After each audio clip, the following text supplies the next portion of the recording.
Assalamualaikum warahmatullahi wabarakatuh.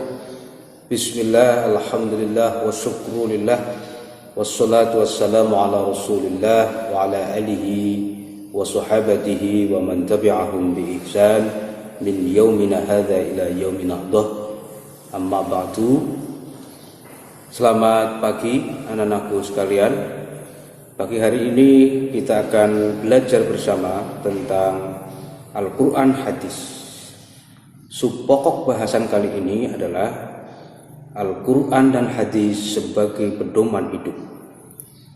Oleh karena itu, silakan anak-anakku sekalian disimak video ini, video pembelajaran ini dengan seksama. Bila perlu dicatat, bahwa alat tulis dicatat yang penting-penting, sehingga dengan demikian anak-anakku sekalian bisa menyerap materi pokok bahasan kali ini dan bisa memahami dengan baik. Selamat mengerjakan dan selamat belajar. Oke, anak-anakku sekalian, kompetensi dasar yang akan kita kaji adalah menerima Al-Quran dan Hadis sebagai pedoman hidup manusia. Yang kedua, menjalankan sikap tanggung jawab dalam berperilaku. Yang ketiga, memahami kedudukan dan fungsi Al-Quran Hadis dalam Islam. Yang keempat, menyajikan kesimpulan tentang kedudukan dan fungsi Al-Quran dalam Islam. Sementara indikator pencapaian yang ingin kita capai, diharapkan setelah anak-anakku sekalian melihat tayangan video ini bisa mendefinisikan pengertian Al-Quran. Yang kedua, menjelaskan pengertian hadis. Kemudian peta kompetensinya, pertama materi kita adalah kedudukan dan fungsi Al-Quran Hadis dalam Islam. Aktivitasnya membaca, menghafal, berdiskusi, tanya jawab, menganalisis, dan penugasan. Sementara keterampilannya adalah berpikir kritis, berkomunikasi, berkolaborasi, berkreasi, berliterasi, dan yang keenam, disiplin. Oke, langsung saja kita masuk ke materi pelajaran. Pengertian Al-Quran. Al-Quran menurut bahasa berasal dari kata qara'a yaqra'u Qur'an, yang berarti membaca atau bacaan. Huruf alif pada kata Quran menurut Quraisy Shihab mengandung arti kesempurnaan. Demikian, Al-Quran adalah bacaan yang sempurna. Al-Quran dengan makna bacaan dapat kita lihat dalam Quran surat Al-Baqarah ayat 185 yang berbunyi, Bismillahirrahmanirrahim. Syahrul Ramadan alladzi unzila fihil Qur'an. Lafal Al-Quran pada ayat ini menunjukkan arti bacaan. Syahrul Ramadan alladzi unzila fihil Qur'an hudan linnasi wa bayyinatin minal huda wal furqan. Yang kedua, Al-Quran dengan makna bacaan juga dapat kita lihat dalam Quran surat Al-Hijr ayat 87 yang berbunyi, وَلَقَدْ آتَيْنَاكَ سَبْعًا مِنَ الْمَثَانِي وَالْقُرْآنَ الْعَظِيمِ. Yang artinya, dan sesungguhnya kami telah berikan kepadamu 7 ayat yang dibaca berulang-ulang dan Al-Quran yang agung. Jadi Al-Quran itu bacaan yang sangat sempurna. Kesempurnaan Al-Quran tidak hanya sempurna akan kandungannya, namun juga redaksi serta petunjuknya. Kesempurnaan lain dari Al-Quran yaitu mudah diingat.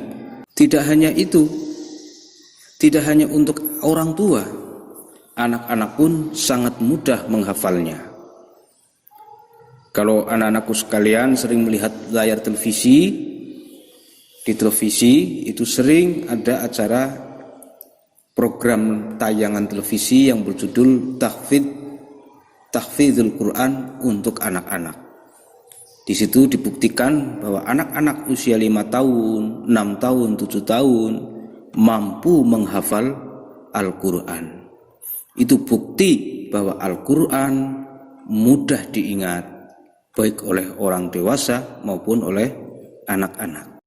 Kesempurnaan lain dari Al-Quran yaitu Al-Quran ini terbukti dalam sejarah kehidupan manusia, dalam sejarah baca tulis belum pernah ada yang mampu menandingi Al-Quran.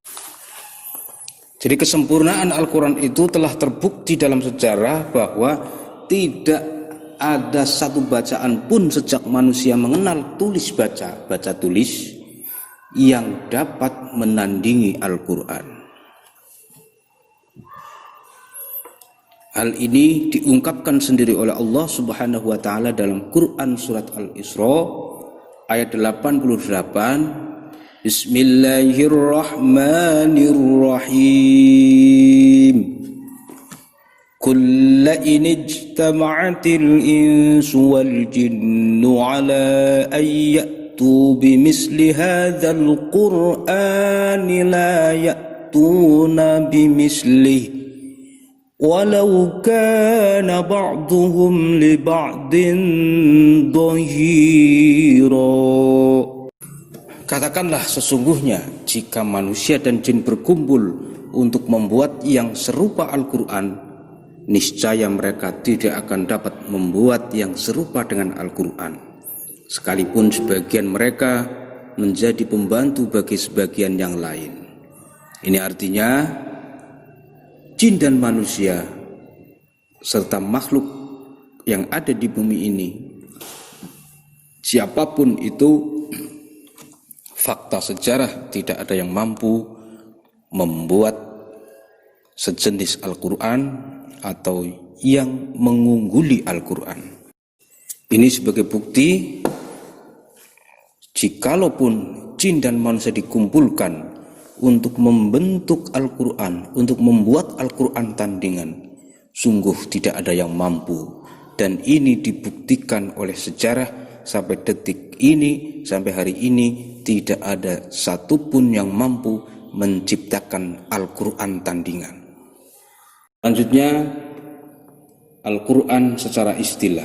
Secara istilah, para ulama memberikan pengertian bahwa Al-Quran adalah kalamullah atau wahyu Allah yang menjadi mukjizat yang diturunkan ke dalam hati Nabi Agung Muhammad sallallahu alaihi wasallam melalui perantara malaikat Jibril alaihi salam, diriwayatkan kepada kita secara mutawatir dan membacanya dinilai sebagai ibadah.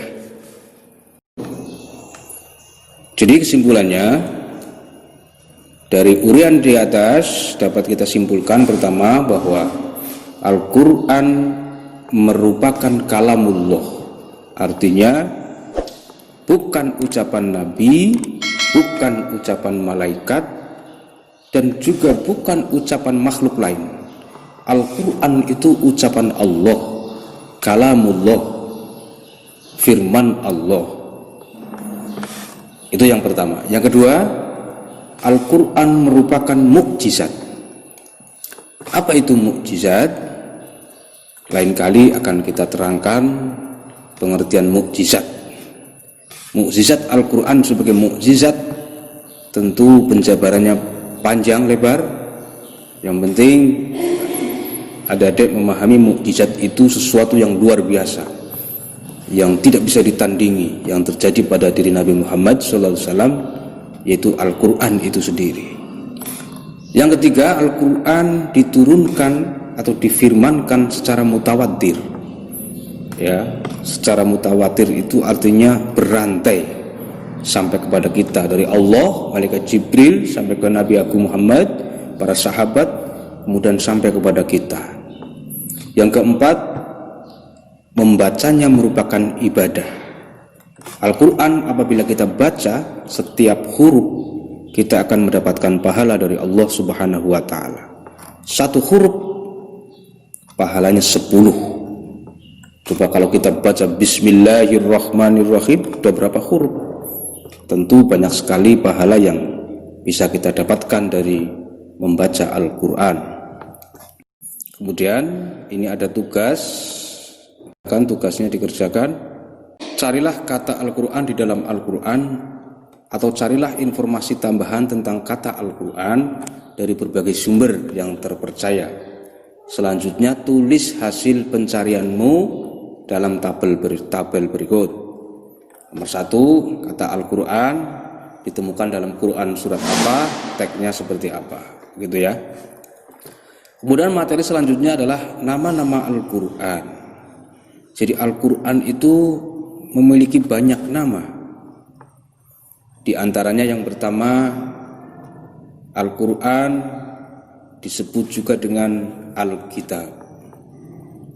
Hal ini bisa kita jumpai dalam Quran surat Al-Baqarah ayat 2 yang berbunyi, Dzalikal kitabu la raiba fihi hudal lil muttaqin. Kitab, dzalikal kitab ay Al-Quran.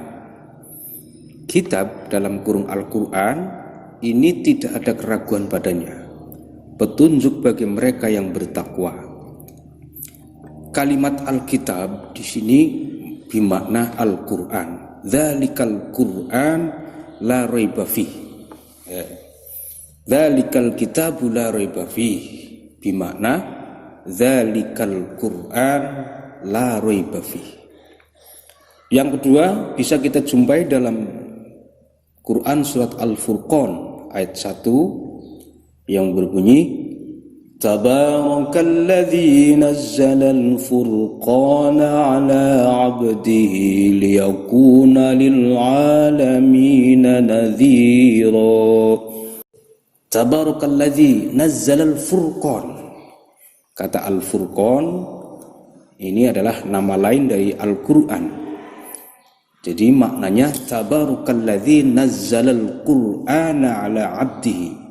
Maha suci Allah yang telah menurunkan Al-Furqan, yaitu Al-Quran, kepada hambanya agar dia menjadi pemberi peringatan kepada seluruh alam. Masih banyak nama-nama lain. Tentunya ini bisa anak-anakku sekalian bisa dicari. Tugas kalian yaitu mencari nama-nama dari Al-Quran. Silakan dicari, banyak sekali itu nama-nama Al-Quran. Dalam kitab suci Al-Quran bisa dicari, ada Al-Kitab, ada Al-Furqan, kemudian ada As-Sifa, dan masih banyak lagi. Oke, selanjutnya fungsi Al-Quran. Al-Quran fungsinya sebagai sumber ajaran hukum Islam yang utama. Jadi umat Islam sumber ajarannya ada di dalam Al-Quran. Itu sumber utama. Yang kedua, sebagai konfirmasi dan informasi terhadap hal-hal yang tidak dapat diketahui oleh akal. Yang ketiga, sebagai petunjuk hidup manusia ke jalan yang lurus tentang berbagai hal, walaupun petunjuk tersebut terkadang bersifat umum yang menghendaki penjabaran dan perincian. Yang keempat, sebagai pengontrol dan pengoreksi terhadap ajaran-ajaran masa lalu, yaitu Injil, Zabur, dan Taurat. Jadi Al-Quran itu sebagai koreksi, mengkoreksi terhadap ajaran-ajaran yang ada di dalam Injil, Zabur, ataupun Taurat. Jadi disempurnakan oleh Al-Quran. Demikian anak-anakku sekalian video tutorial pembelajaran kali ini. Semoga anak-anakku sekalian bisa memahami dan menyerap materi yang telah disampaikan. Meskipun melalui video, mudah-mudahan banyak manfaatnya dan kita bisa mengamalkan apa yang telah kita peroleh. Sampai ketemu di lain waktu. Wallahul muwafiq ila aqwamit thoriq. Wassalamualaikum warahmatullahi wabarakatuh.